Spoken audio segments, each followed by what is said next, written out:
Yeah, it's funny. Me writing songs about California is what got me to Nashville. Yeah.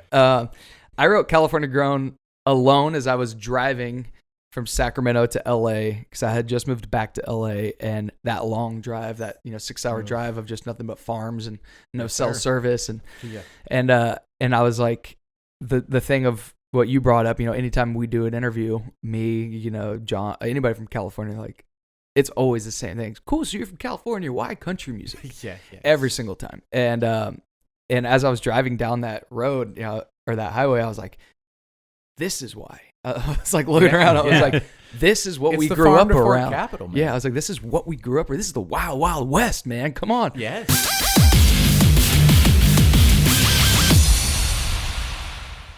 Hey everybody, welcome back to the S&B podcast. I am Trevor Swenson, joined by my very good friend Simon. What's up, buddy?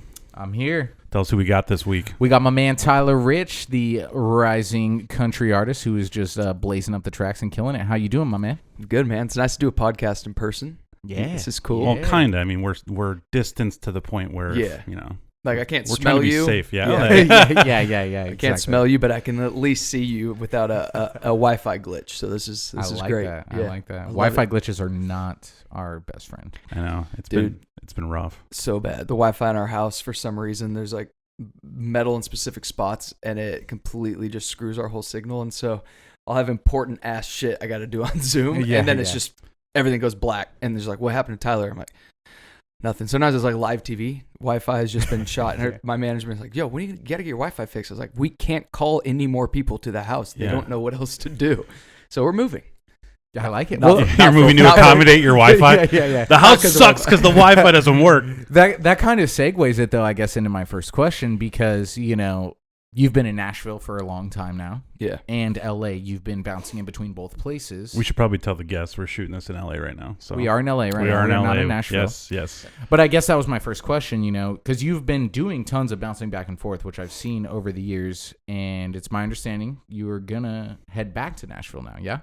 Yeah. So the only reason I've been here full time is because of COVID. My wife's an actress. I obviously do country music. And so we go between Nashville and LA full time. And we have since we met, 5 years ago.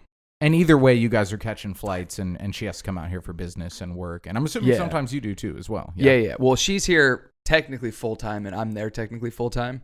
And then we visit each other all month long, if that makes sense. So so it's we either meet on the road on the weekends while I'm on tour, and then spend off days this week in LA together, or off weeks this week in Nashville together. That's basically, so we meet in the weekends and then decide where are we going together, which house.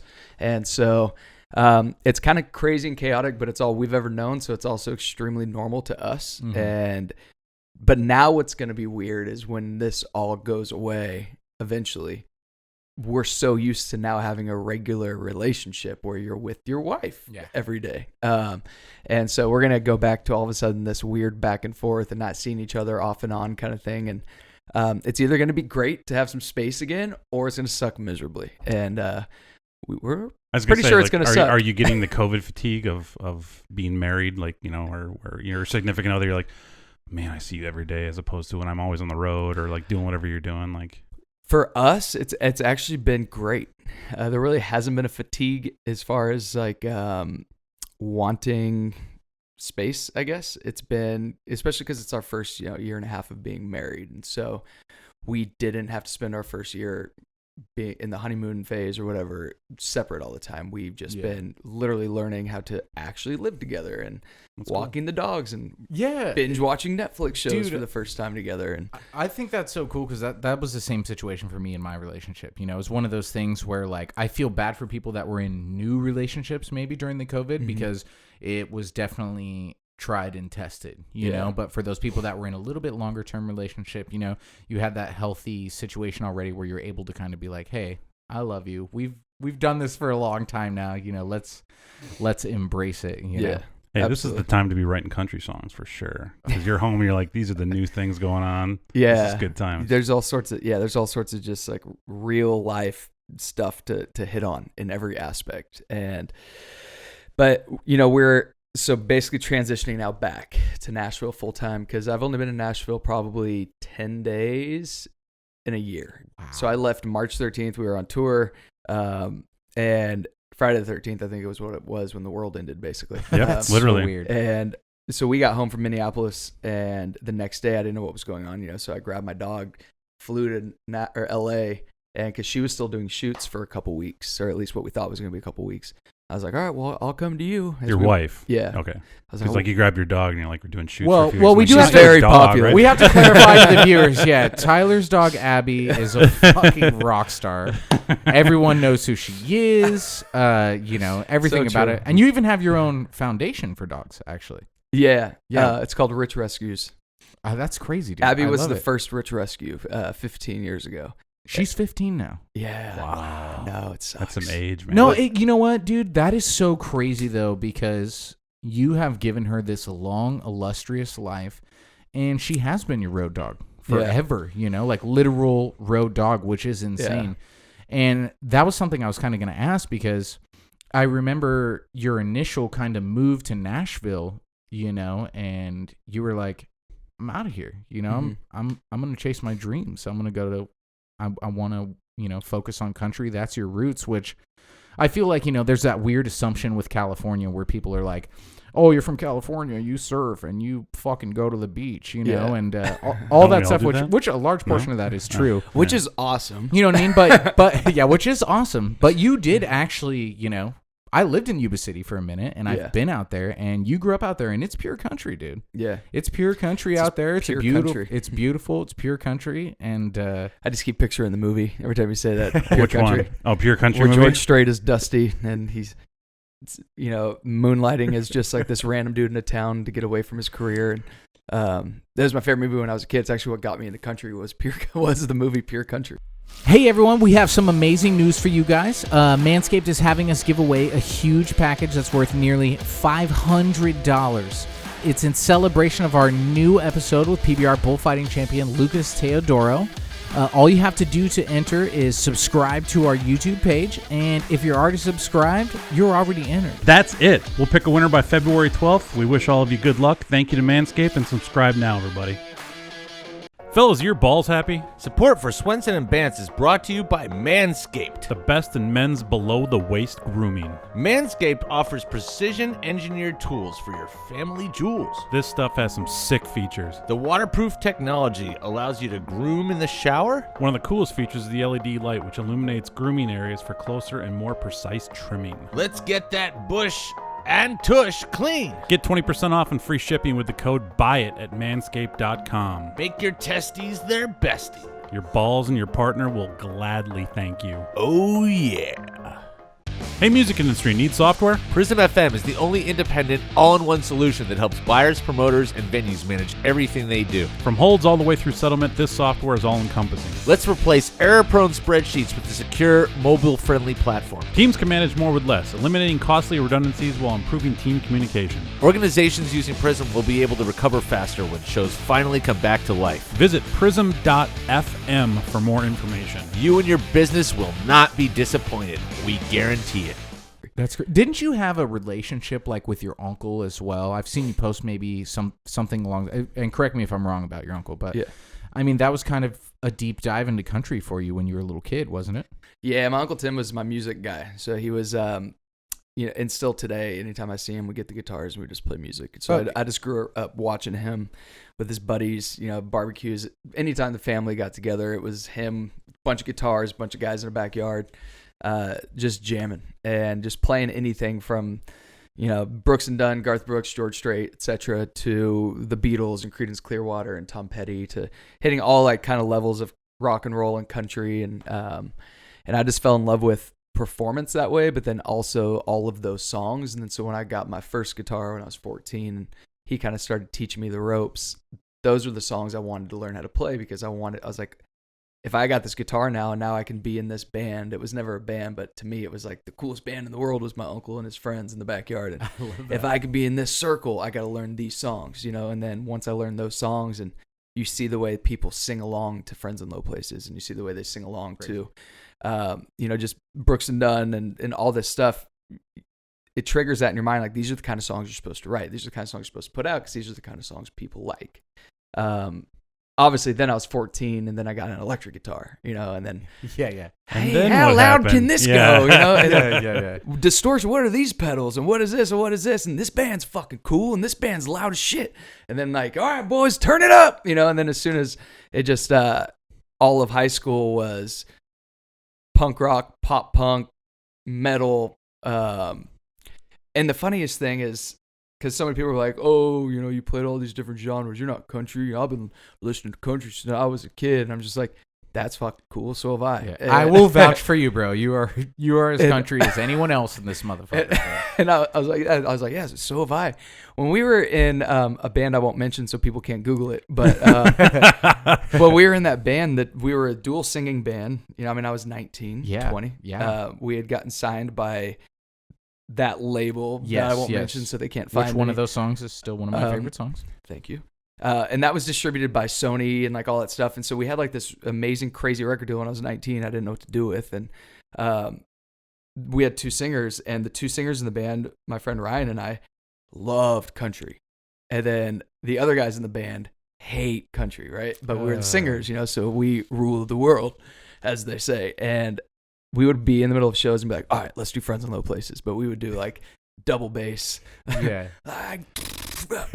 Did you do that live? Because I'm pretty much I'm gonna YouTube that. It's got to be out there. Well, right? I also feel like there's there's one It's video gotta of be out that there. from a New Year's show, I think, where we lost power.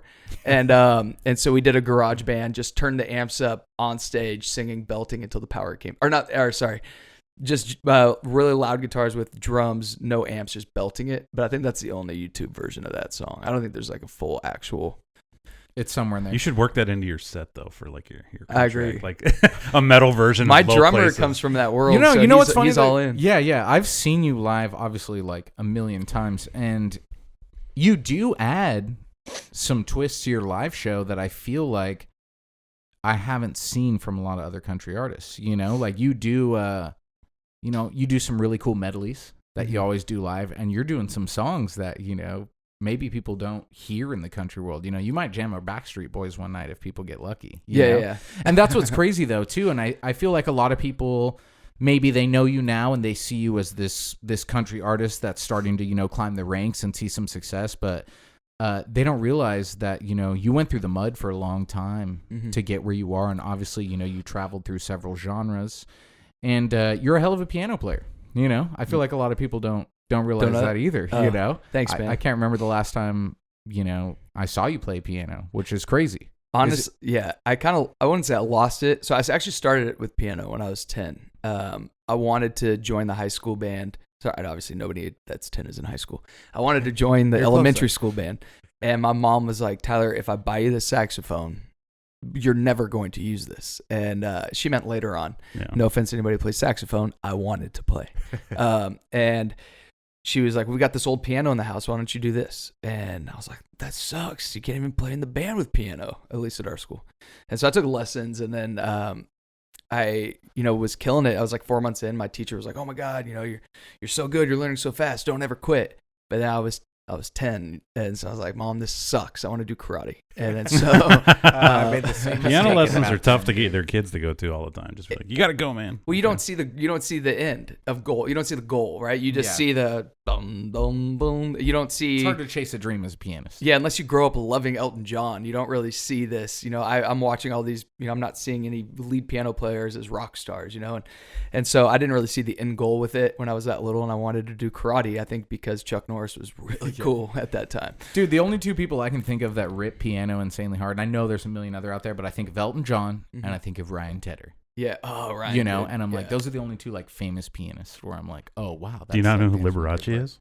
I mean, I know who they are, but maybe I'm not as familiar. I mean, I feel like there's Huge. quite a few. Oh, they're out for there. sure. They're out there. Don't yeah, chastise me. you're all good, man. Billy Joel, I think, right, is one. Yeah, the Piano Man. I mean, Coldplay is a big one. oh yeah, that's a big one. Yeah. Ironically, Coldplay is one of the best shows I've ever. Guns N' Roses. So good. Yeah. Axl Rose. Yeah. But then those are just those songs where it strips back to like that one ballad, right? Yeah. And so I can do those now, thank God, because I learned how to play piano when I was 10. I started guitar when I was 14. Then when I was 19, and I started that band, the other band. Yes. Yes. The other one. So I guess I was 20-ish. I bought a piano, was just like, oh, I'm just gonna teach myself based off what I learned when I was a kid. Mm-hmm. And then that's when I appreciate you calling me that. I would never call myself a pianist by any means, because to me that is somebody that can just do the thing. I am a singer-songwriter, piano player. Like, I mean, play you're well and versed. sing and, Yeah, and you know, do the thing. I you could can say you I can read play- sheet music and everything, correct? I can figure sheet music out, so I can, okay. you know, That's what I say, I can like, I'm like, oh, cool, yeah. So that's that it's gonna All take cows me, eat it'll take me a grass. minute, yeah, for sure. Yeah. All cows eat grass is a Do you music joke. But yeah, exactly.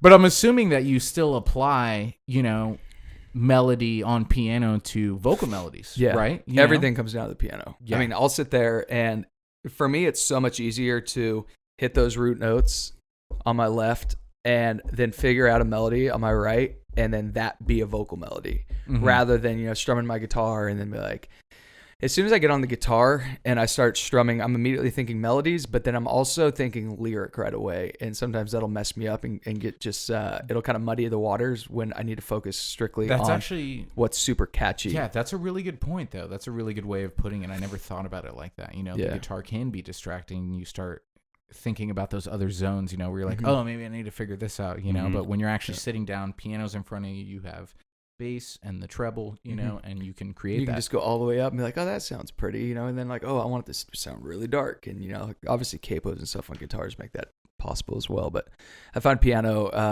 everybody always says, if you learn how to play piano, you can play anything It's eventually. true. Yeah, And I believe it is that. true. I believe that, you know. I think that's one of those things where it's Because you learn what a note sounds like, essentially. I mean, with a Yeah. piano, it's completely different than a guitar or something Mhm. like that, where you actually know what the E sounds like or whatever it may be. So Yeah. And I feel like almost, I understand you can hit all the same notes on a guitar as the piano, because that's just how it works. But I feel like when you're just looking at it entire, you know, like 72 key or whatever it is, that you can, I almost feel more freedom. Whereas with guitar, I kind of feel like, even though it doesn't make sense because it is the same thing, I feel like I'm just running the same things over and over again. But on a piano, I feel like, I don't know, the different sounds and stuff, it opens a different level of creativity. Has it been weird for you to transition to a frontman? You know, I feel like obviously you've kind of always been a frontman, you know, but you've always been at the core, I think, a musician. You know, when did Yeah. singing become like a very realistic thing for you, you know? That was, I mean, probably a couple years before I moved to Nashville. It's definitely interesting when you're in a band and you guys go in a room and you turn the amps up and you write music. Everything just kind of falls out into place and happens in that moment. Whereas when you become a solo singer-songwriter, it's at the beginning, it's much easier because there's nobody else telling you what to do, and you're just kind of wide open and just like, oh, cool, I'll do this and this is cool. But then I think as time has progressed, it's actually much harder, because you really want those other inputs. And when people leave bands, they're like, I want to do this on my own. You know, it's because they want that freedom. They want the musical freedom. They don't want other people being like, oh no, that chorus sucks. And you know, everybody's got an ego and like, that chorus doesn't suck. That's how the song should have been. And that's why bands end up breaking up a lot of times. And that works for a while as a solo artist, but then I hate writing stuff alone. Like, I would, like, if we had 3 guitars right now, I'd have so much more fun than if I was just alone writing a song in my room. I love to start songs alone, but So do you have writing partners, or do you bring in writers for you, or what are you doing with your songs? yeah, so for the most part, especially in Nashville, it's like co-writes, it's almost like a day job. So you go in at 10 or 11 in the morning, you leave at 3 or 4. And at this point, I rarely do blind date writes, is what I call them. Mhm. Where you don't know the people. co-writer that's going to be there. Yeah. I mean, you're wanting to go in with someone established, you know, and I mean, for the listeners too, they might not realize that, you know, you've done a ton of songwriting. You know, there's actually some big hits out there that you've been a part of, you know? Yeah. So you're diving into these sessions with people that you know, where you're Totally. like, okay, you know, we earlier, you know, off camera, we were talking about, you know, Ernest and dudes like that, and you know, Devin Dawson and Jake Durrett. Those are Mhm. people where like you're going in for sure shot. Yeah, for sure. And they don't necessarily always have to be a stat. They don't have to have a huge track record that says, because a lot of people wrote with me when I didn't have a track record at all. You know what I mean? And those were really big name writers that gave me chances at the beginning. And so it doesn't necessarily mean they have to have a track record, as much as I would prefer I know them as a person, and to go in a room, because I like that. blind date writes with people you don't know, it almost sometimes takes a couple times before you really get something good, because writing is vulnerable and not even necessarily like, oh, my heart is broken, help me find the emotion. It's vulnerable to sit here and be like, oh, what if we do this melody instead? And then think the other person's like, this guy fucking sucks. Yeah. Right. Yeah. And because that's a real thing, especially you walk in a room. Like first time I wrote with Rhett Akins, man. who is just like, I think he has like 50 number one songs. Which to clarify, a lot of people don't know, that's Thomas Rhett's dad. Correct. Yeah. That's Thomas Rhett's dad, and he is a legendary songwriter. Yeah, and I was so nervous for that, right? And I was writing with him and Ben Hayslip, and Ben Hayslip is one of the best to ever do it as well. Legend. Luckily, at that point, I had written a couple songs with Ben, and so we're about to write with Rhett, and so I was like, oh man, I was still nervous, but I ran in that room and I jammed for like 2 hours before going in there to just gibberish, right? Yeah. Mumbled gibberish until I found cool melodies and stuff. And so I was like, the last thing I want to do when I will go and sit in this room as a brand new face to Rhett Akins is me be like, cool, so what ideas do you guys have? I needed something. And I just came in that room screaming. Like I was like, yo, what if we did this and this is that? And even if those melodies sucked, and even if that song never really became anything, that moment of, oh, this guy knows what he wants. This new kid in town knows his sound. He is confident in a writer's room. And so now it's like, that's what I look for new people that I write with, is somebody that's eager and hungry. And because my rule is every time I write a song, I try to take something with me, not the song, something from that writer. Mm-hmm. So, I'm always like watching like, oh, what does this person do at the beginning of a verse? Like, what's his go-to or her go-to when it comes to how to, tag a hook at the end of the chorus. Yeah.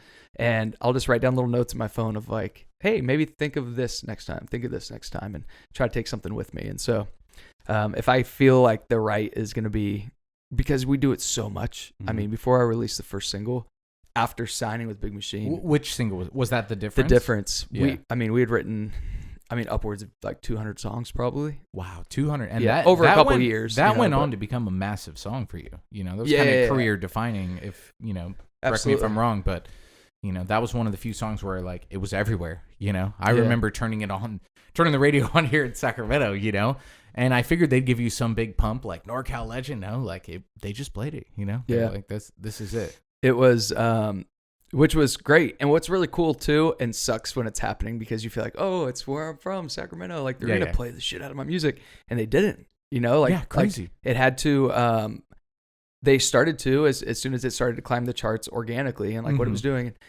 They for sure have like given me love, here and there, and like cool moments and cool shows and like radio play and whatnot. But as far as regular rotation that I was getting, in Chicago or Michigan or, Florida, I wasn't getting in Sacramento where I'm from. But it really comes down to numbers and how listeners are, affected by that song when it's on the radio. Which is crazy when you mention it, because it's like, I do recall, like, what about John Party? Like, I'm sorry to bring up another artist, but he had the same problem too. Like, he didn't get into regular rotation in his home market. Yeah. But now he's huge in his home market. So John, really good friend of mine. Yeah. He, when I first met John, I believe he was at the end of his first album, and so his first album he had a few like medium hits, we'll call them. Was it? It wasn't Dirt on My Boots. No. Dirt on My Boots was like second single of album 2. I'm in casual. Yeah. He had it was like What I Can't Put Down, What I Can't Put Down, and like I don't know, a couple others, but they were top 20s and 30s, I think. Maybe one made it into the teens. And I look at that as like a grasp of hope as well, and like a hope for other new artists, because it's so competitive right now. Mm-hmm. And so we're in this world of streaming and radio, and they're fighting each other, and you're fighting to get on both. And, and it's like, oh, if, you're getting radio play, then the playlists don't necessarily want to help you out as much in streaming. But then if people are listening to streaming, and you're on these playlists over here, then like maybe XM's not going to hook you up because you're getting playlisted like crazy. And so, it's this weird like ebb and flow and give and take. And I look at Party's career, and I'm like, all right, cool. So his first album did this, and then I met him right at the end of that album cycle. And then I remember in Sacramento, he was like, dude, I got this song, it's called Head Over Boots. And I remember his ex-girlfriend that it was about, jam, and great, such a jam. career changing. Yeah. I remember him showing it to me, and then I remember watching it just explode. And then he's back to Red Akins. So I remember I'm on the bus with John, and he's like, dude, I'm going to show you something crazy. It's crazy to me, man. I don't know if it's going to be crazy to you, but this is not me. You know, I like my country, man. You know? Yeah. And, he seems country as fuck. And he's like, but I wrote this. Or he's like, Red Akins got this song. We want to do something a little different. Like, like Backstreet, No Diggity, and how like that backbeat is just like that 808 just kind of slapping. He goes, we put that like over like a super country song. It's called Dirt on My Boots. And got a little dirt on my boots. And it's just like boom, boom. And it's super swaggy, right? And he played it to me. I was like, bro, this is a massive hit. Like this was going to, this after Head Over Boots is going to change your life. You heard it before. Yeah. Oh, I heard it like when it was a demo. Yeah. And then all of a sudden, boom, boom, and then all these songs. And so his was what I fully believe and watched happen is a real organic, like, and this is what I've told my management and my team. Like, I've got, it sounds so shitty. I've got famous friends. I have friends with big followings. I've got from athletes to actors. It's just the world that we're in. We have a lot. You rang the bell at the. You're a likable guy. People like you. Well, I don't even mean that, but like Sabina, like one of her best friends is Aisha Curry. It's like we have friends with millions and millions of followers that always promote my music, and I'm like, if my music is rising and cool, but with all of that promotion from our friends that love the music that are pushing it out to millions of people, if it's still my music is still not getting me where I want it to, with all that free promotion, then we need better songs. And so. It doesn't mean my song's bad. It just means like round 2 can't be just as good. Round 2's got to be like escalated by at least 50%. And because, and so I look at John, and I'm glad you brought it up because I look at his as an example and like Thomas Rhett, like how a first album can really get you in. And there's like this, I don't know, there's kind of like this stigma like, oh, if your first single, doesn't go number 1 and then your second one doesn't follow, like you get kind of lost. And there is a truth to that in the country world with radio. And like you want to be like on just a steady soar up. But then, you do look at Thomas Rhett, you look at John Party and these people that put out a first album that had success with those songs. But it wasn't until album 2, like Die a Happy Man and like all that stuff from Thomas Rhett that the world changed for these artists. And, it doesn't apply to that too. Like you said, Thomas Rhett's dad is one of the biggest songwriters in the entire industry, and that doesn't just automatically equal success. I feel like he kind of had to earn his way a little bit there and pave through that as well. And for me it circles back to California Grown, which was a song that you had here. Maybe you could speak on its success elsewhere, but I feel like it started to see some serious success here in kind of California and Northern California. Totally. And that was enough for you to be like, I can't be in California anymore. I need to go to Nashville. Yo, what's up, guys? Sorry to interrupt you, but before we get back to the show, make sure you subscribe to our channel right now. Yes, right now. We thank you for the support, everybody. And we're going to get right back to the action. Yeah, it's funny, me writing songs about California is what got me to Nashville. I wrote California Grown alone as I was driving from Sacramento to LA because I had just moved back to LA, and that long drive, that 6-hour drive of just nothing but farms and no cell service, and I was like, the thing of what you brought up, anytime we do an interview, me, John, anybody from California, like it's always the same thing. Cool, so you're from California? Why country music?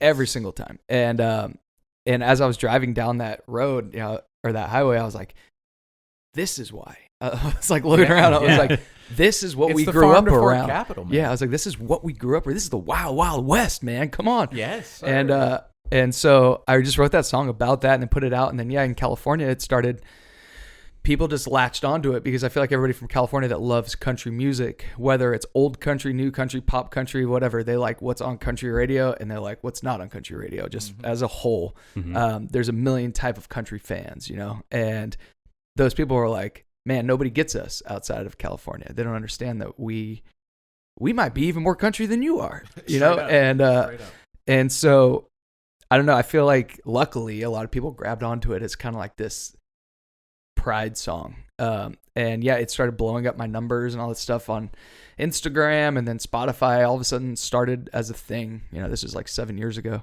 And then it started blowing up there, and then that's what started attracting attention from Nashville. So then that's what got me to Nashville.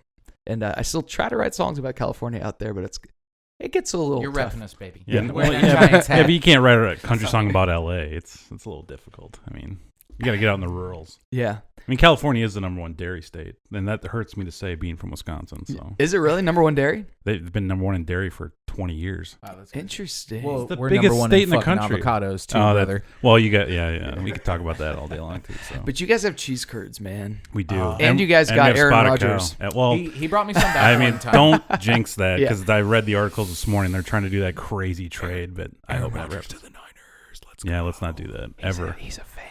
Yeah, of course he is. He's only lives an hour away. He's born, Yeah. I love Jimmy G. Sorry to just completely turn this around, but I know by the time this comes out, all of these people will be traded. So yeah. I know Tyler is also a massive fan. You know, you're like straight friends with Kittle. At least it would appear to me. And I Kittle's really awesome. enjoy that. Yeah, his wife Claire and Sabina are close. And, which is, dude, this season, you know, it's one of those things. I don't even want to talk about the Deshaun Watson thing. We talked about it last night. Deshaun Watson's like getting. I don't even want to go there. Well, sorry, go ahead. I have all right, so here's my theory. I think Deshaun Watson to the 49ers was very plausible until Matt Stafford just got traded to the Rams. And here's why. Because Matt Stafford going to the Rams, now, you know, from Kyler Murray to Russell Wilson to now Matt Stafford and NFC West as our rival quarterbacks is tough as hell. Now, go for Watson. Cool, that makes sense. We all love Jimmy. You know, Jimmy, the season he started 16 games, we were 13-3. We went to the Super Bowl, which is crazy. But he's also injury prone, so you can't rely on that to build a team around. So, but yeah, sucks. So that gets scary and hard because we're all confident that he comes back this year. He knows the guys on the team. They all have a great rapport. He's going to come out swinging and kill it. But, you know, when you come back from injuries, then, you know, you never know what's going to happen with the player. And so that's why I did believe that the team was looking for potential other options, whether that's drafting somebody new or trading for Watson.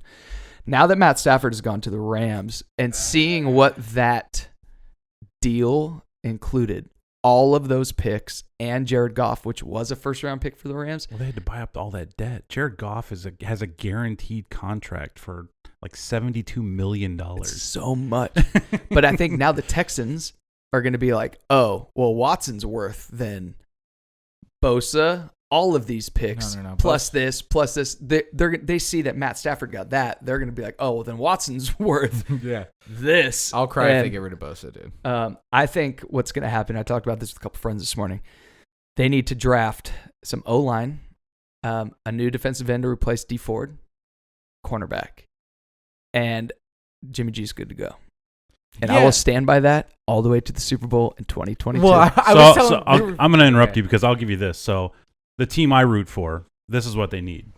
Absolutely nothing. So I'm a Green Bay Packer fan. So. What you need is to win an NFC championship. I know. You know what? I honestly feel so deeply for Aaron Rodgers. You know, it's tough to be literally one of the best quarterbacks How do you feel in sorry the game. For him? I mean, he just got busted rolling around the back of a pickup truck with a case of beer. That guy's living a good life. No, I don't doubt that he's living a good life, you know, but when I turn around and I look at the 49ers, you know, and I look at all these teams, you know, I see a lot of Bills fans talking mad shit right now, you know, and they're like, oh, Tom Brady this, Tom Brady that. And I hate to be a Tom Brady, you know, dick rider, for lack of a better word, but you've got to admit that this guy is the greatest quarterback of all time. It's just hands down, you know, he left Belichick.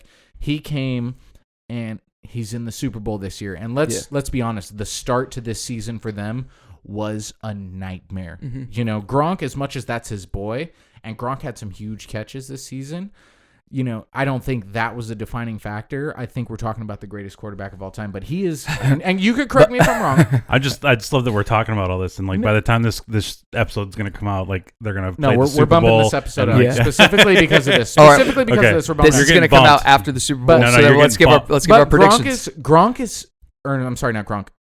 Brady is 71 or 72.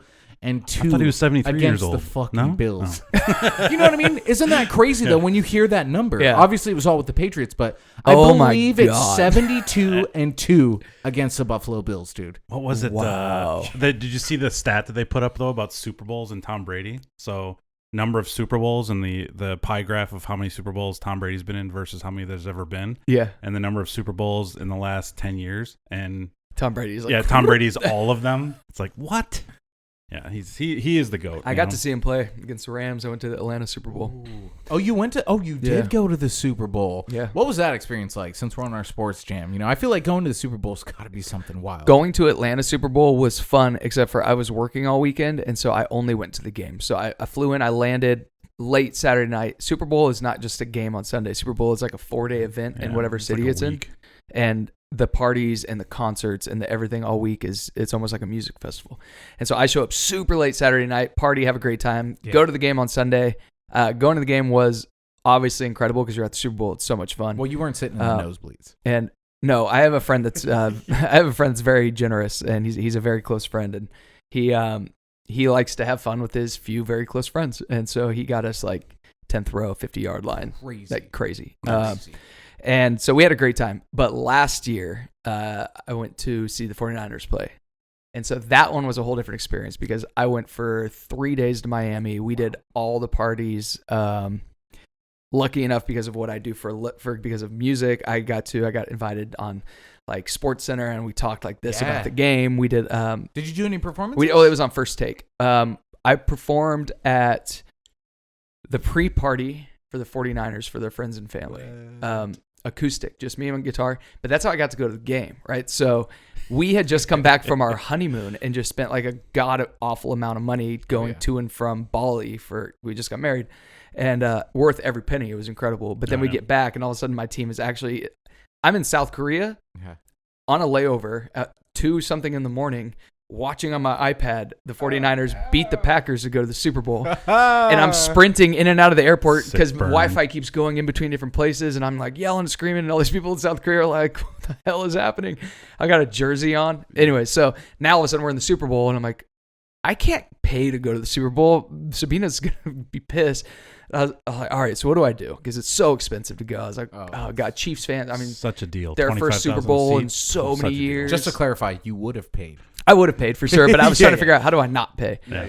Luckily enough, 49ers invited me to play their pre-party in exchange for some tickets. And then so we went out there, did that, and it was the greatest experience, probably top 5 ever, until the last 5 minutes.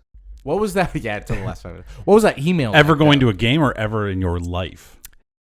As a 49ers fan, since I was literally like talking for the first, like some of the first words I remember were Joe Montana, right? It's just like, that was it. When I was a kid, it was 49ers everything. We're different out here, Trev. And growing all the way, and you know who else's first words were Joe Montana? Aaron Rodgers. Yeah. And they post the pictures of him wearing the stuff. We get it. He's from California. So's Tom Brady. He's not playing here either. I felt so bad on the game that just happened. Shut up. I was like, I did too. I was like, you got the one fucking quarterback that can throw a ball in 15 degrees. Yeah, let's not throw it on 4th down when you're 8 yards away from the end zone. Or just run into the end zone in a wide open field. Oh, dude. Yeah. I mean, even give it like, a Russell Wilson chance. If you get intercepted, it's still down there, Yeah. Stupid. You know what I mean by the Super Bowl where he threw the interception on like the 3-yard line? Yeah, stupid.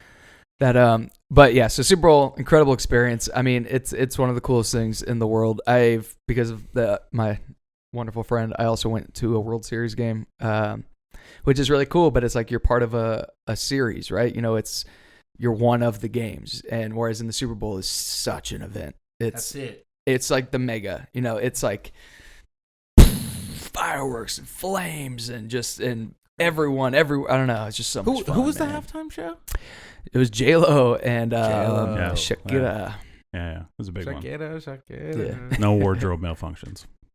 That's crazy, man. But what was cool too, though, is like you were just explaining, like, you were able to encapsulate your musical career with that, Mm-hmm. And I would have made that trade every day of the week. You know, like, you're gonna give me a couple tickets? Yeah, absolutely. How many? You want me to play 100 songs? I got you. As many songs as you want. Yeah.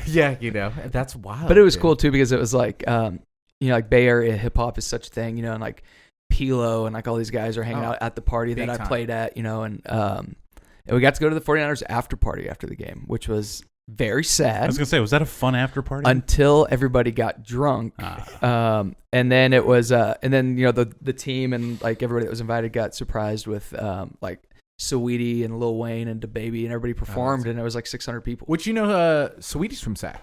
Yeah. She's from Sac, actually, dude, which is crazy. She's also Gabrielle Union's cousin, and that's who Sabina's in the show with. No LA's Finest. way. Because my girl went to Monterey Trails High School, and she was friends with Sweetie in high school, which is so crazy. And we should probably mention to the listeners that why this is kind of happening, that we're all Sacramento, I guess, based people. Yeah, we're all Sacramento based. We kind of all live with the same roommates. We all kind of have a weird full collection. Shout out to Andrew. Yeah. What's up, Andrew? What up, Chris? Yeah. Is it Roche? Is it Rush? Is it I've never known. Yeah. Yeah, I mean, those are times we won't talk about, that's That's what we talk about, though. That's the stuff. We have to. Yeah, so early 20s, bands, all age venues touring, like rock and roll, man. It was I love it. Before moving down to LA, and then I miss Sacramento all the time. And I try to There's not much going on there, don't worry. I know. Hey, you know what? I will say this on my own personal opinion. You still do a lot for Sacramento. You know what I mean? You come back. We one of the clubs I production manage in Sacramento, Goldfield, which you're obviously very familiar with, as is Trevor. It's a small little room. It's a little 350 cap room. And you came back and did back-to-back nights for us there, and you absolutely didn't have to. You had already reached a level where you had fully outgrown that room, and just based on general principle, I almost said GP, like I'm a gangster. You came back GP. and he's so NorCal. He's so NorCal. You came back and you rocked 2 sold-out shows there, and those 2 nights were so fucking fun. Fun. Sabina was there. So you had fun. your family there.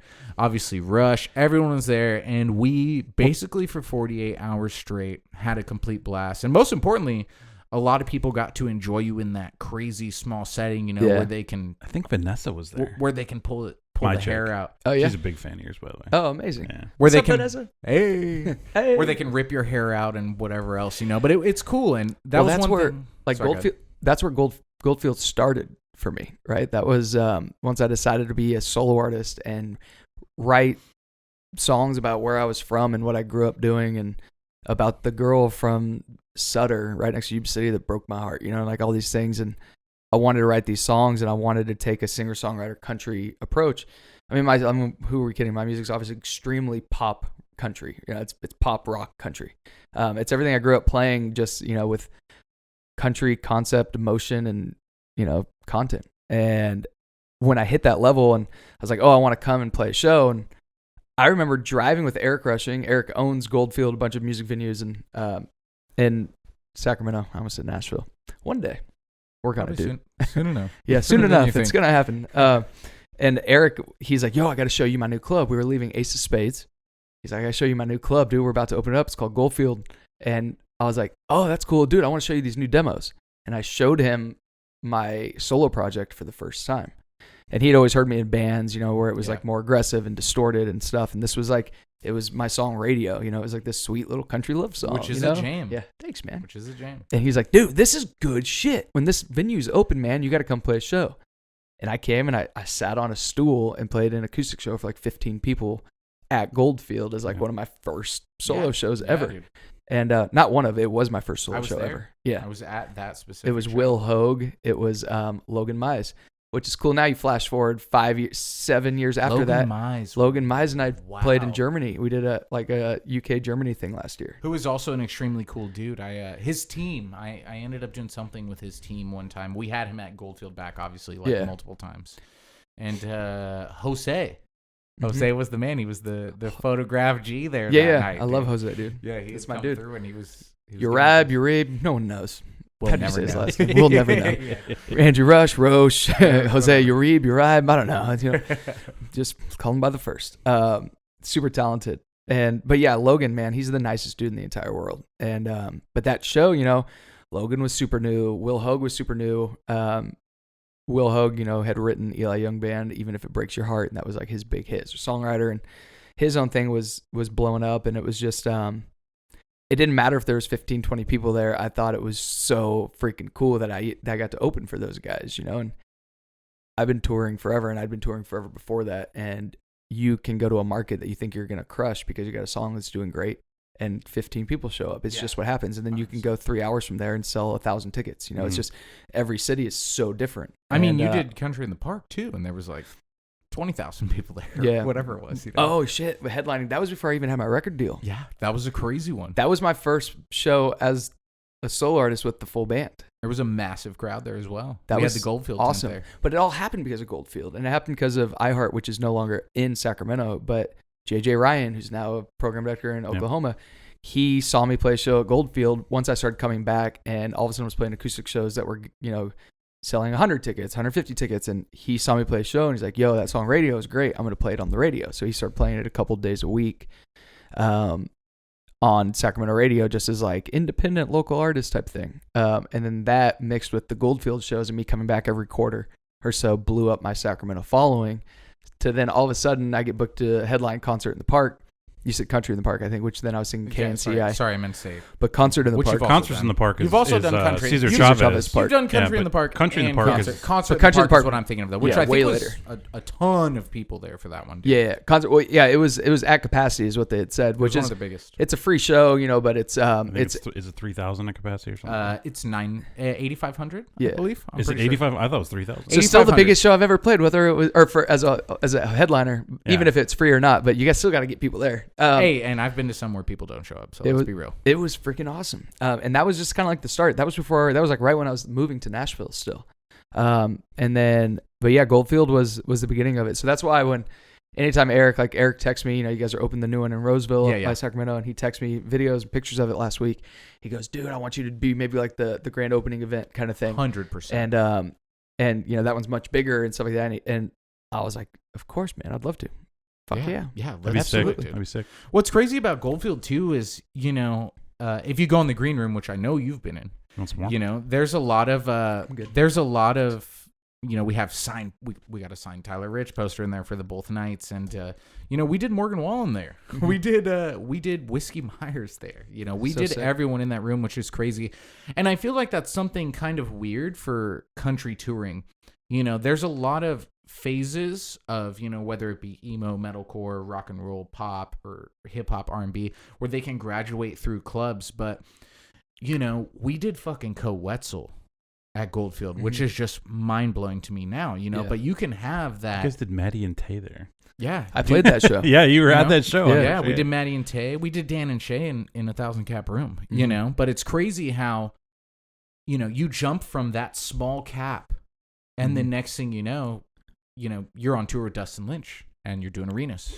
Yeah. You know, well, how was that transition for you? Because, you know, you had done a lot of touring and successful touring before you were on that level. You know, you had done big rooms and big support runs, but what was it like to transfer where all of a sudden they're like, you know, you're in an arena and there's 50 people with earpieces and they're like, Tyler, we need you here in 5 minutes and, you know, this thing's going to happen. That transfer is the coolest thing in the world when, like, my dude Churro. Churro. Yeah, he shout out. His biggest thing when we were on tour was my tour manager, you know, when we were on the Brett Young CMT tour, you know, like was the first time my team finally started getting walkie-talkies and earpieces and stuff. And then he would always just pretend to give Churro the walkie-talkie and be like, you've almost reached walkie-talkie level.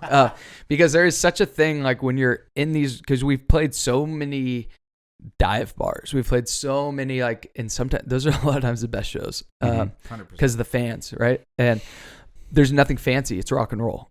Whereas, and then all of a sudden you get to that level where people have earpieces and they're ushering you to and from stages and different security guards have to escort you different ways. And it gives you such a validity to make you feel like even a slight like glimpse of, oh shit, like we're making it, you know, like as soon as the people that work at the venues start looking like they work at an office, you start to feel like, holy shit, this is working. Like, cool.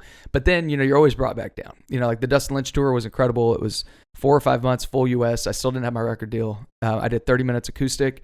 Thank God I knew how to work an acoustic crowd from the Goldfield shows. That seems so tough to me, though, just like stepping in front of, you know, 5,000 to 10,000 people depending on the night. And it's just you, your guitar, a microphone. And it's like, go captivate all these people. Figure it out. Yeah. And I had to figure it out. And Dustin was a huge mentor in that. Like, we're like, oh, you know, this song, that's cool. This would be a cool 30-minute set. Love this cover. Love this. You do this. And I just made it interactive with the crowd, as much as I could, and made it very known that I know it's just me with a guitar. Yeah. You know what I mean? Yeah. And like, as soon as you humble down and make it just a fun experience, if you believe it, people believe it. Right. And so I just, every night I would make sure I just went out there just knowing that like, hey dude, you used to just play this guitar in the backyard with your uncle and, fucking win these people, like go do it, but have fun with them, and it, eventually, but then it's like, then you go back to all of a sudden now I'm, that was 4 years ago. So then now all of a sudden I'm touring with my band, not acoustic, doing our own shows. And, there's 50 people, it's just like, how many can I get from that Dustin show on tour to come to my show in the same city? And, there's 300 people. And, so now, then it was like me trying to sell out Goldfields everywhere, and then, then I signed the record deal and then the difference comes out. And then now we're selling out, like Ace of Spades-ish type places in cities I had never been to. And but then all of a sudden you go to another market and 25 people show up. And it's just this constant ebb and flow of like my tour manager taunting Churro with the walkie-talkie, but like the music industry gods taunting me with everything. And then they just keep dropping the walkie-talkie and then they pick it up and they hand it to me. And then they go, you've had too much. And then right on back to the small caps. But it's fun, it keeps you on your toes and it keeps you never taking it for granted, right? I appreciate every room and every fan that shows up to every meet and greet, every fan that shows up to every show. And some of those ones when there's only 30 people in the room are our favorite shows because that's when we don't care as much. And we just go out there and just have fun again, if that makes sense. So with that being said, to switch over, your genre that you're in is a little bit more forgiving in playing shows right now. Obviously, the country people are playing shows still. Yeah. Why have you chosen not to play the shows is my question, I guess. So at first, it was 100% because of, what the hell is happening, and you don't want to be the guy that throws the show where a bunch of people get sick because that's just, you don't want people to get sick and you don't want to be responsible for it. And it doesn't make sense. And I've had to explain this to a lot of fans online that have reached out and said, hey, I don't understand why you guys aren't touring, why other people aren't touring when, there's bands playing in these bars in my hometown every night.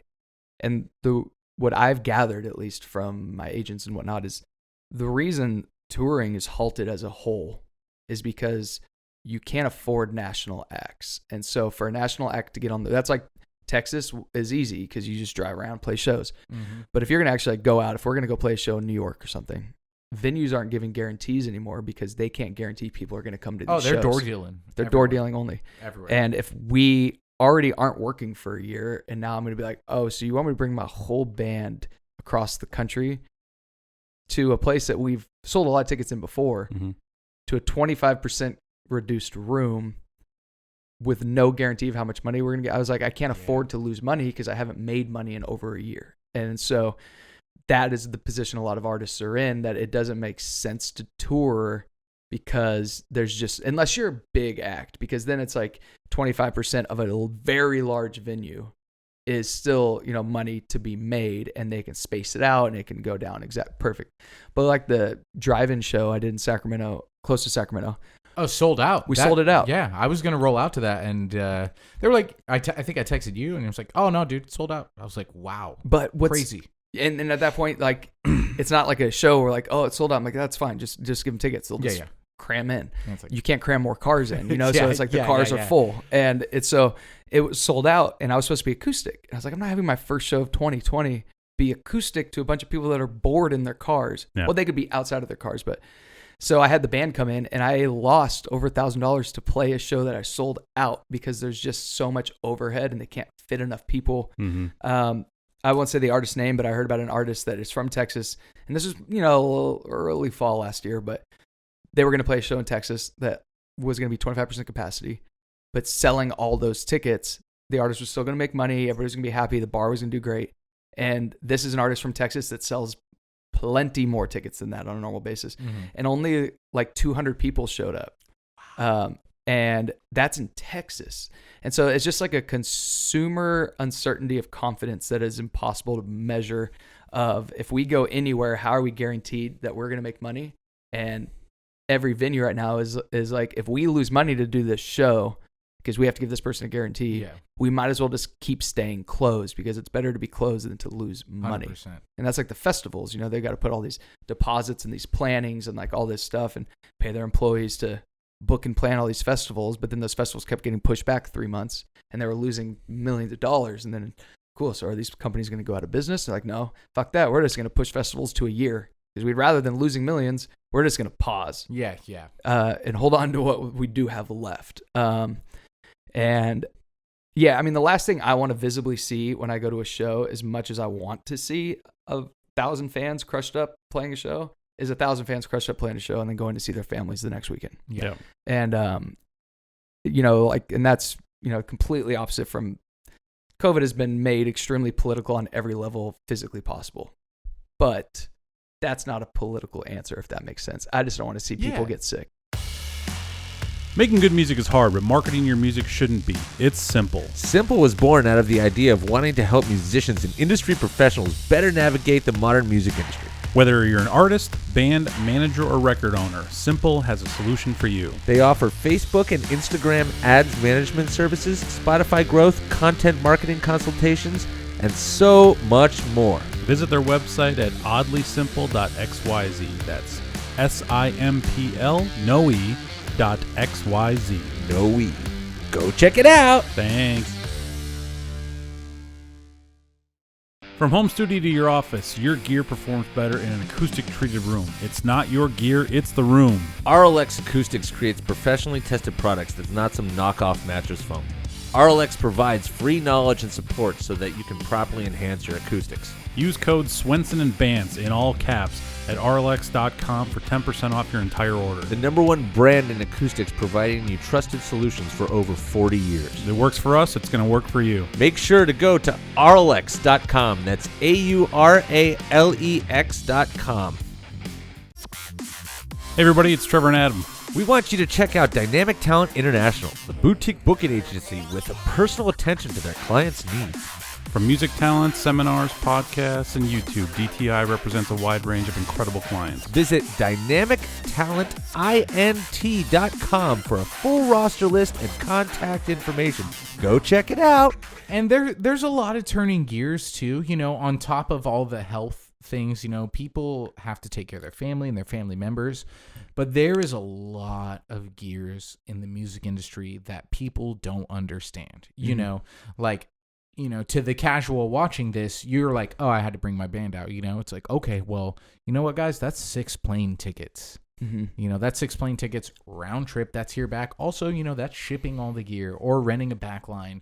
And there's just a lot that goes into that I feel like. All the band pay. Yeah, all the band pay. Insurance. Everything. Yeah, it's hotels. And it's expensive. Yeah, and I feel like some people don't see that inside, you know, and that's why I'm kind of hoping we can keep doing this thing where we all just buckle down and it's like, hey, let's wait, you know. Trevor obviously is an agent, you know, and he's an agent, and a lot of my other friends are just like, dude, summer shot this year, you know, it's probably shot. Everything's probably going to move past that. We'll see. I think the year's shot, but that's just me. Yeah, so. Yeah, it could be the whole year, you know, but, and I hate to say shot, you know, I know there's people losing their lives and there's a lot going on. I don't mean it in a disrespectful manner in any way, shape, or form. I'm just saying, you know, a lot of artists, including yourself, are making the best decision, not only financially, but for everyone's safety and for the future, you know?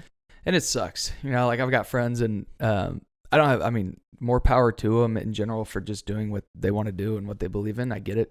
Totally cool. And, you know, I've got friends that are playing shows in Texas and Florida to super packed, crazy crowds, and they got to survive. I mean, it is what it is, and it sucks. And if a state and a city is allowing something, I personally blame that state and the city more than I would blame the person that goes and then takes advantage of a place to make money when they haven't been able to. And so, but it's hard because especially now we're so far in, you know, it's like, it's easy to say last year, like, guys, let's just, and I'm with you, but like, guys, let's just keep just hold off. We'll be okay. You know, it's easier to say that last year than it is now. It's been a year and people need to work. And what's crazy is a lot of people have told me like, oh, well, you know, just do the PPP again and do this. And not that easy. Well, what's funny from a PPP standpoint as a business owner, so I own my business, right? All my guys are my employees under my corporation for tax reasons. And so when we get the PPP and I pay myself as an employee because I'm an employee of my company, and then I pay all my guys their portion of their PPP. Then all of us, I was like, all right, cool. I'll be good for, this is a good chunk of money. I'll be good for a long time, or a while. Then all of a sudden, from Tyler, the employee that got his PPP check from my company, to Tyler, the owner on this side, has to pay payroll taxes. That was almost my entire amount that I made so I had to pay payroll taxes as if these people, my band members, as if that was income I made on the road.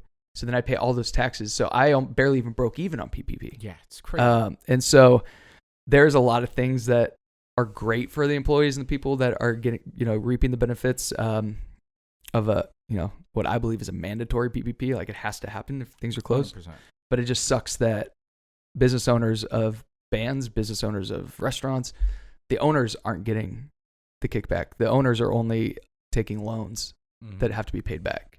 And PPP can be the forgiveness acts happen, but the SBA loans are definitely not forgiven, and they're going to come after that money because 100%. They've given out trillions of dollars. So with all that, I mean, it's been freaking awesome having you on the show. I guess before we go, you got a new record coming out. I heard a new song coming out, right? New song, yeah. So I was fortunate enough to finish my first album in quarantine. Wow. We ended up calling it 2,000 Miles because of my constant LA to Nashville. Our two front doors are basically 2,000 miles apart. And I finished the album 2,000 Miles from my producer. So he was in Nashville sending me files. I was at home building a little studio in my house to finish it. That came out in September. Great way to end a year of doing nothing musically and stuff. Killer. And so now we are about to release the first single off, the next cycle, I guess you would call it. And so basically I took advantage. I don't dance on TikTok, but I took advantage of the music side of TikTok and just how it's a whole different demographic, a whole different community. 100%. Yeah. And just start doing like car karaoke stuff of listening to new demos and just singing along kind of thing. And I did a song called Better Than You're Used To on TikTok. And I saw that. That thing's at like 60,000 shares, like 4 million hits or something, or 5, I don't know. A lot. Enough where my label, like the next morning after I posted it, was like, hey, we should cut this song and release it right away. Was it just like a jam that you had, or you already had it? No, it was just a demo. It was just a demo. Yeah. It was just you and your guitar, and you were no, like, this is a jam. Well, so Nashville, usually one of the people in the room will be a producer, will know how to do tracks. And so usually when you leave a Nashville writing session, within a couple of days, you'll have a demo that sounds good enough to listen to. Like, it won't sound, now they're getting better and better. But a lot of times, what you will hear on my TikTok, if you look back at that post last week, will sound pretty similar to what the real record came out as, because the girl that did the track ended up actually producing the real track for me. Good for her. And she's a boss. She's from San Francisco area as well. Wow. She was her name's Elisa. She was one of my first homies out in Nashville. One of my first people I started writing with out there. And she's just badass. She does like all genre stuff. So like that Kygo, Ryan, or One Republic. Sometimes you gotta lose somebody just to find that song. Yeah, she wrote that, and she's all sorts of other stuff. But and Corey Crowder, Corey's endless hits. And so I see him online a lot. I think I follow him on Instagram. He's a G. He's so good, sure, so good. The three of us did a Zoom writing session over the summer. Both of them were on vacation somewhere, and we got this song called "Better Than You're Used To," and did that teaser. Just 6 months later, just randomly on a road trip, did that thing on TikTok, and finally posted it.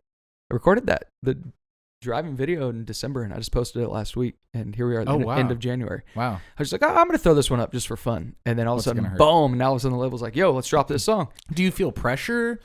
Not like calling out labels or anything, but I know there can be a lot of pressure, evolving around that, where they're like, shouldn't have posted that. I saw Morgan Wallen posted a video on his Instagram that went viral where he was doing his new song, Wondering About the Wind. Oh. And he had done an acoustic version of it, and he kind of prefaced it with he was like, label's going to hate me for this one. Yeah. And I was like, oh shit. And then now, song's out. So yeah. Do they give you that kind of pressure? Or are they like, oh, why'd you post that? No, they've always been really cool about it. I think especially, I remember when Morgan posted that, and that was before a bunch of artists were bored at home with TikTok all year. Now it's a very normal thing to tease music online. Whereas before it was kind of like why would you do that? But in my mind now, I see it as the same thing as me trying out a new song on stage. Like if we're like, oh hey, let's play a show. We're playing the show tonight. Let's try this brand new song. Mm-hmm. Doesn't mean it's coming out. Doesn't mean anything. It's just like, let's see if we get a reaction. That's what you do. You test crowds. And so this is just testing a bigger audience. And, I've posted a lot of demos, these videos that have been, kind of duds. And it's, doesn't mean the song's bad. It just means it's not hitting there. So now the pressure though, the real pressure is when this comes out 2 days before Valentine's Day, it comes out on the 12th. We announce it in a couple of days on the 3rd, I think. The pressure is, let's make this release as hyped as that TikTok is. Okay, well, let's, you can involve me. Yeah. I don't have a TikTok. Because he is the social media influencer. No, I don't have a TikTok. But I would say the best thing you could do is have Sabina write a badass TikTok dance for the song. Because I see those dances going viral, bro, and they will be the most ridiculous things. But it's weird how it just clings to, and I think it spreads a lot of happiness too at the same time. Those dances are. I mean, there's always the first one to do it, really, but there's never really been any of the viral songs for country, unless it's like a swing dance kind of thing. But the videos that go viral with the dances are. And Sabina, it's not because I'm looking. Hot girls dancing to rap kind of 100%, thing, and 100%. They're figuring out these like little things that look hot to a sound that's going viral on TikTok, and then other people want to look hot, and then or extremely funny ones. And so we're.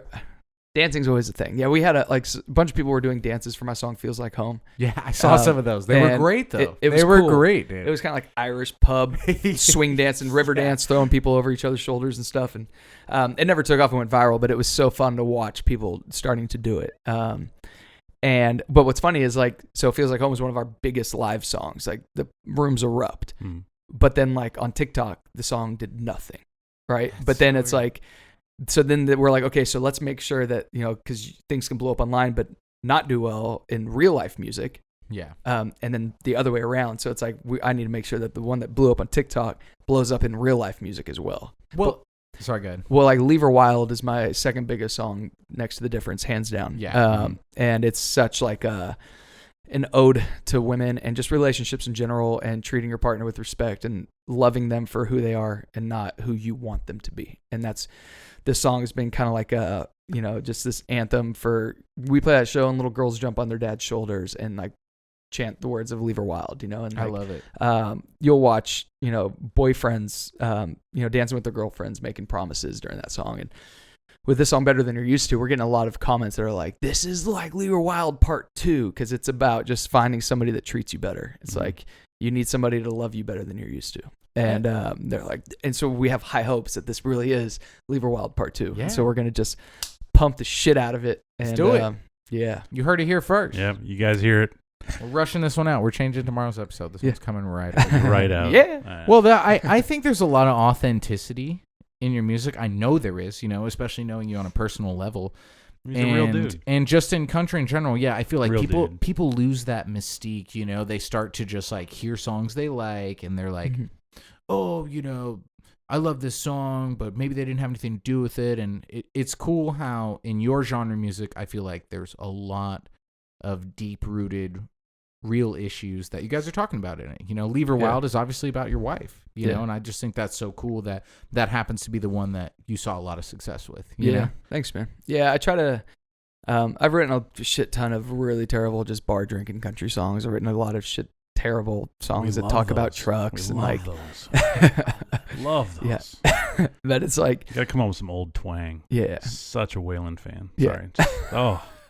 The twangier the better for me. So. Yeah. Conway Twitty, that's my jam. Oh yeah, absolutely. Oh, yeah. That but I mean, I'm more specifically I've written the Red Solo Cup songs and that kind of stuff. But it's I don't get I get happiness in those songs when you play them live and you see how the party erupts.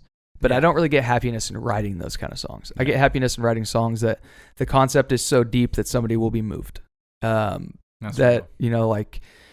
wrote a song called All Is Right, and that one I put on TikTok, and it blew up quite a bit as well. Not enough for the label to be like, all right, cool, this is the one right away. But I can't see me not recording it, if that makes sense. And it's called All Is Right, and it's it opens up. It's basically just about all the shit last year. It's something we deal with every year now. But it's, the first line of the song is "California's up in flames," and New York City's sleeping. New York City's sleep never sleep, or city never sleeps, but they're asleep and stuck inside. Crazy. And Louisiana, is getting flooded, and like all these things, and it's like, but when I got my arms around you, all is right in the world. And it's just a simple love song about being stuck at home with each other.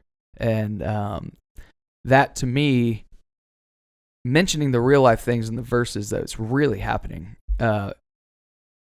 subtly and quick, not diving into anything that's going to really get people talking, but like California, New York, Louisiana getting flooded, the hurricane, this, that. And then being like, but when I'm with you, all is right, to me was so much better than just writing a song about, I love being at home with you during quarantine. There was a real thing of why we're here behind it. Those are coming though. It was actually those are for 100%. Sure coming. 100%. But yeah, so just always trying to find that real connection, that if even the idea makes Sabina like teary-eyed a little bit, then like I'll chase it to the core, because if sometimes I'll just talk song ideas with her. And I mean, she gave me an idea for a song last week that I wrote that I think is going to be, you hope, I think it's going to be like a massive wedding song. Well, she seems to be becoming quite the fucking rock star herself on Instagram Live.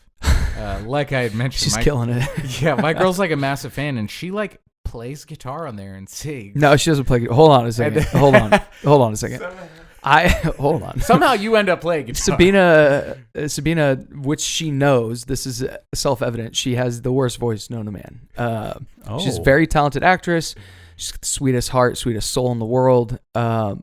She is a terrible singer, but she's the most passionate singer I've ever met. And so if you mix passion with really bad, it's just an interesting sound. But she eats it up. She does it on purpose because she knows that it's funny and she enjoys singing. So she's like, why would I not do this? People eat it up, dude. So she gets this little karaoke mic and she puts it on, and she used hair ties and she puts it on like a tripod stand, like her Instagram Live for her phone. Yeah. She has one for her phone now, and she has a ring light. She has for sure. She's got the ring. Oh yeah. Come on, man. She's got ring lights. She got everything. But she will do this like fake little karaoke mic, and she'll wrap it around this tripod, and she sings into it. And the mic attach it or Bluetooth to the phone. It's the mic has a little speaker, and then she'll get my guitar, but she doesn't know how to play guitar, so she dung. She just hits it like a percussive instrument. Guitar? And it's just mine at that. I've got a lot, but it's just the one I keep in LA because all my real stuff's in Nashville. And she's dong and hits it, and but at that same time that sounds like chaos, I know, but the song that she's trying to sing along to is playing in the background louder than her. So it's just kind of like this Instagram Live party. Like she'll post one morning, she'll be like, "All right, guys, we're doing Keith Urban." Fooled you. Yeah, she fooled you. She fooled your girlfriend. I mean, yeah. It's my girlfriend who's like constantly putting on me, but she'll show me, and it says, it has that little thousands of views thing. How does that feel to you, knowing that she's lip syncing and just crushing? She's not lip syncing. She's singing at the top of her lungs. But she'll post, "All right, guys, tonight we're doing Keith Urban Live. See you at 7 p.m." And I'm like, "What the fuck is Keith Urban Live, Sabina?" She goes, "I'm going live as Keith Urban." What does that mean? Well, I'm going to get your guitar and my karaoke mic, and I'm going to sing Keith Urban songs. You don't know how to play guitar. I'm going to play along to the song. I'm like, but that's going to be different notes. And then now I just will teach her the root note of the song, whether that's her just hitting one chord, one string, so that at least it's the key, right? And so so her hand never moves on the guitar. Not anymore. She was going like. It's the cutest thing in the world, but my God, people love it. I definitely saw one where you ended up getting punked into playing guitar. Well, that was the Luke Bryan Live that she just did. That was the one. And all of a sudden, you're playing guitar and you're singing with her. See, you called it me getting punked into it. I called it just helping the room.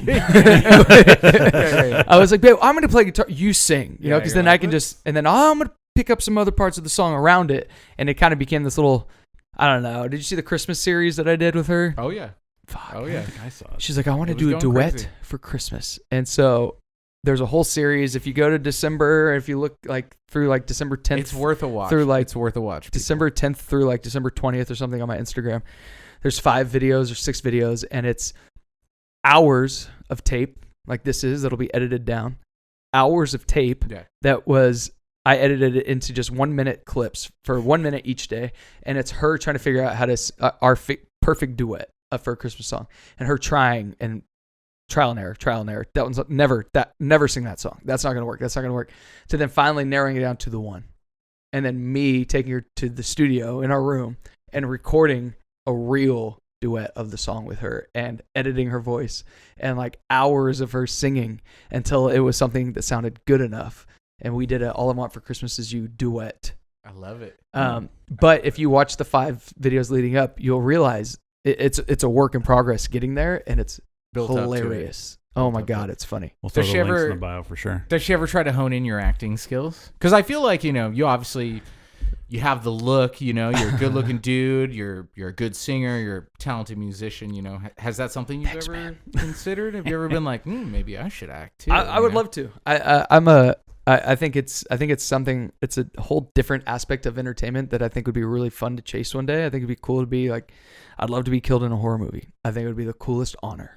Dude, ever. I'm such a horror buff that it blows my mind, dude. But yeah, so I have to read her scripts with her 24/7 and help her with lines and memorize and all that stuff. And so the past few years of knowing Sabina, I feel like I've gotten better as an actor without ever acting, just strictly from reading and watching the way that she takes lines and finds emotion in lines and the way that she flips things and makes them her own and this and this and that. And so when the time does come and someone's like, hey, we want you to be a guest star on this random TV show, you're going to be proud. I'm going to be like, let's fucking go. It's my moment. You'll be guy driving limo number 2. You're going to be ready, dude. Yeah. You're going to be ready. That is one of those things, though, too. It's like, it's wild, especially I've met her with you a few times at Goldfield and when you're playing sold out shows. And it's so weird when you see someone on TV and you're just like, that's so different. It's such a crazy art, I feel like it's like being a performer, you see someone, playing for thousands of people all the time, and it's such a weird thing to kind of absorb in general,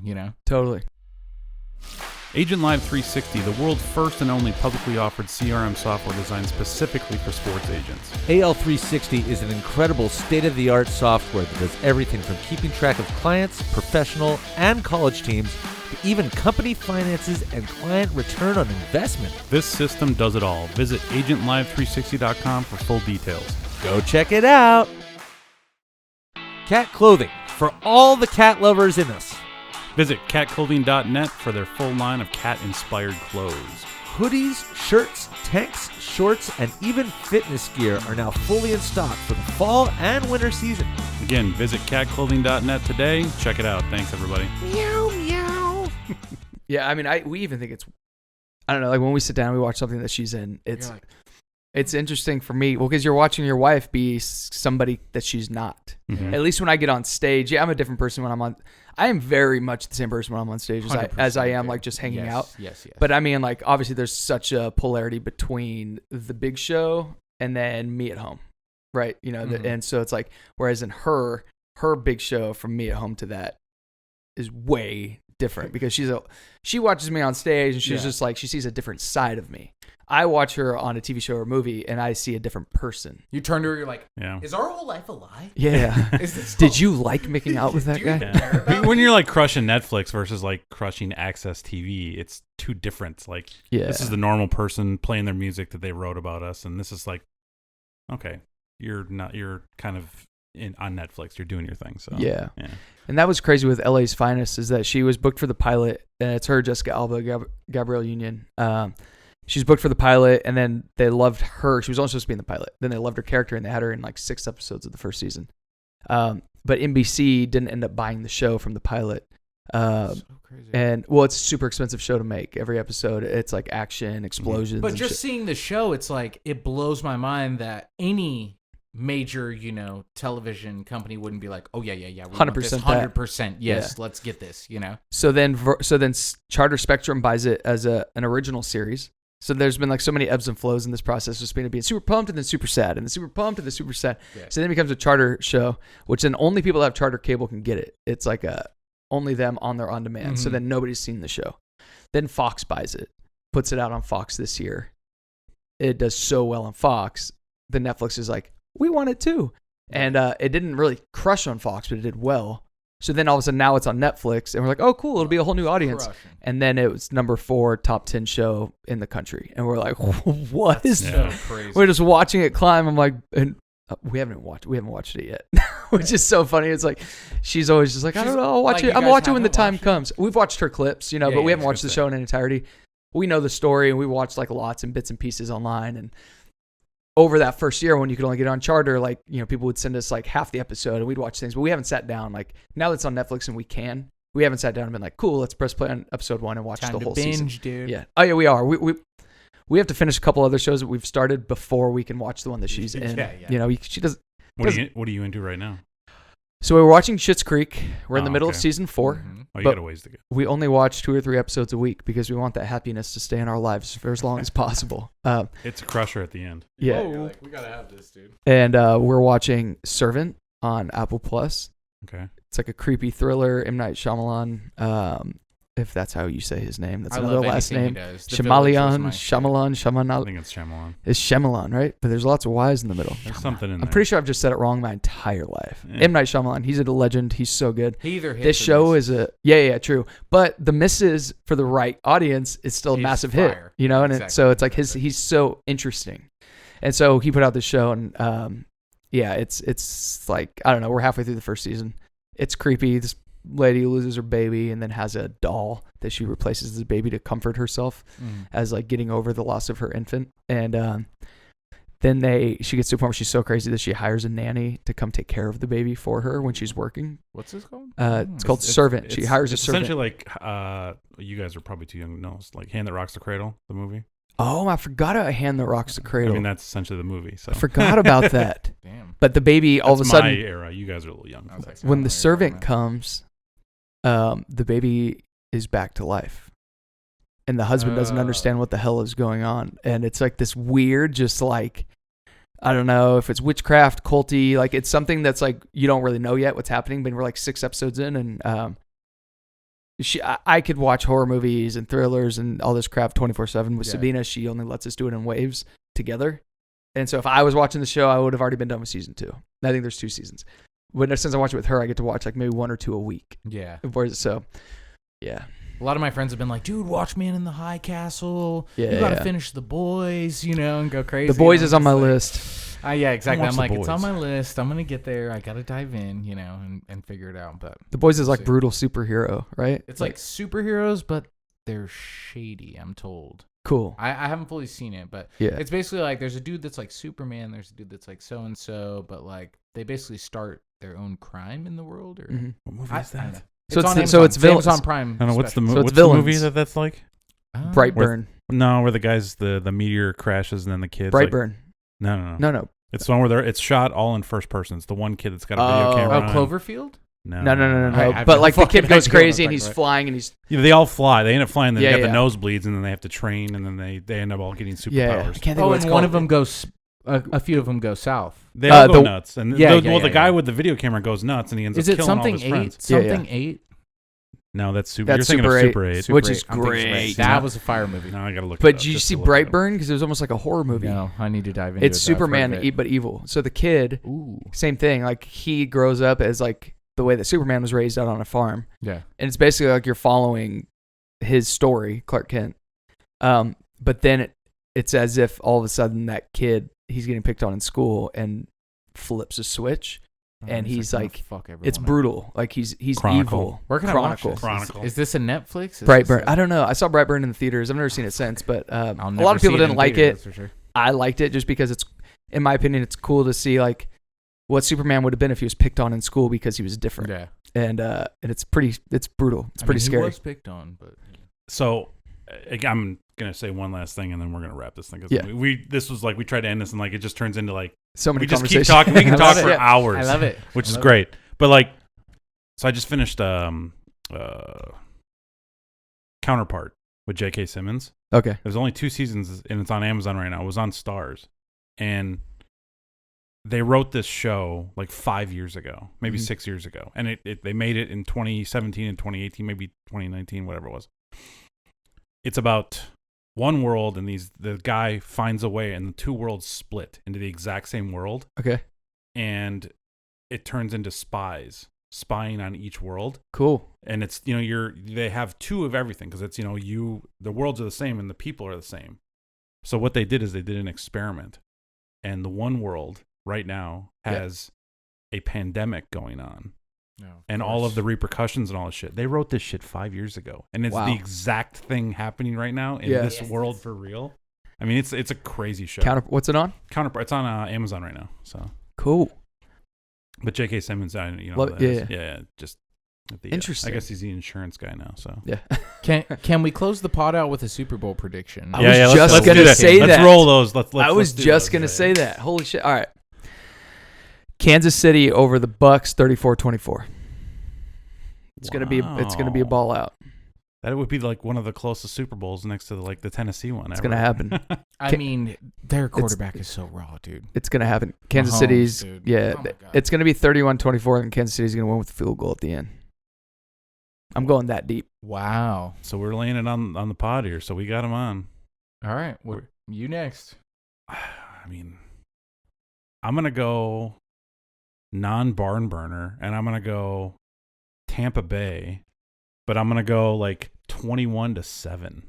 You're going Tampa Bay. I mean, I was gonna go Tampa Bay too, but that is just. But I'm not going barn burner. I think that their defenses are just gonna figure it out. And it's gonna be like just a boring game of no scoring with 2 teams that score tons of points. I think Gronk and Brady are going to go crazy. I'm going to just say Tampa Bay, probably in the upper 20s, low 30s. It's going to be close. I mean, I don't know how this people might chastise me for this. I don't know how clutch Patrick Mahomes is. Yeah. I think he's a really, really good quarterback, but I think in a clutch situation with cinder blocks on your shoulders, Tom Brady's the man I picked to be there. It's going to be it's hard because I want to see Tom Brady win because he is the GOAT, and it's like it'd be such a cool thing to watch him go to another city and then win again, and I think he's earned it. At the same time, I would love to see little mini GOAT grow a little, like his horns a little bit more and win 2 in a row, because if he beat us, I'd like to see it. If he beat us last year, I'd like to see that he can win 2 in a row, because it's like, okay, I guess we feel a little bit better for losing. Last playoffs, I feel like Mahomes wasn't very clutch till the end of each game. I got 2 NFC championships and we didn't go. Like, come on. Come on. We have to have. Hey, that was the first run in 10 years for Green Bay. I felt bad for him. But I feel like he just crushed, like, last playoffs, they were getting tanked at the beginning of each game, and then he came back just as Showtime, right, and just, like, crushed it. He was clutch. Whereas he's just been undeniable, in my opinion, all season, and I think he's really grown into his game, and I think he's going to come out screaming. The Bucks, you got Tom Brady and so many weapons with Evans and Godwin and all that stuff, and it's a home game, which is unbelievable. It's never happened. Yeah, it's literally never unreal. Happened before. How's that? You'd think they'd move it after that and be like, all right, never mind. Yeah, it's a home stadium, but it's not a home crowd. I mean, tickets are the cheap tickets are $8,000. It's not like you have your home. Like, well, half the tickets are going to healthcare workers in Tampa Bay and Kansas City. Wow, that's badass. Which is cool. That is so sick. It's amazing. I just hope that they're fans, because at a limited capacity, you don't want just like a random doctor or somebody that just hates football, but cool, I'll go to Super Bowl. I'll go. Like, in a limited capacity for those teams that made it to the Super Bowl, I just hope that they pick healthcare fans that fucking love football. Yeah, you know what 100%. I mean? Or at least we'll pretend to in the stands. I think it's going to come down to that last 4 minutes. And what's funny is 4 minutes or even 2 minutes for Tom Brady is like a whole fucking game. My biggest upset of the whole thing is that Budweiser's not advertising, so I'm sad about that. Wait, they're not? No, they pulled out. Yeah. Yeah, they pulled all their ads for the Super Bowl. Said that they're going to take the money and give it back to the people or something. Yeah, that's cool. I've seen the Clydesdales enough. Imagine like the hell of a healthcare worker all year. Right, just the chaos they've had to go through, and then all of a sudden getting to go to the Super Bowl is like the coolest thing in the world. They deserve that. Yeah, it really is. That's insanely rad. I would have done the same thing if I was in that position. Yeah. Anyway, all right. Well, been cool, fun, guys. Yeah, this has been great, man. Thanks for hanging. And this is like a Joe Rogan podcast. We can go all day. We could go all day. These are like fucking 4 hours. They're so long. Yeah. This is the longest one we've done. I love it. I'll take that as a compliment. I like it. Yeah. Good shit, boys. Thanks, everybody. We'll see you guys later. Tyler Roots.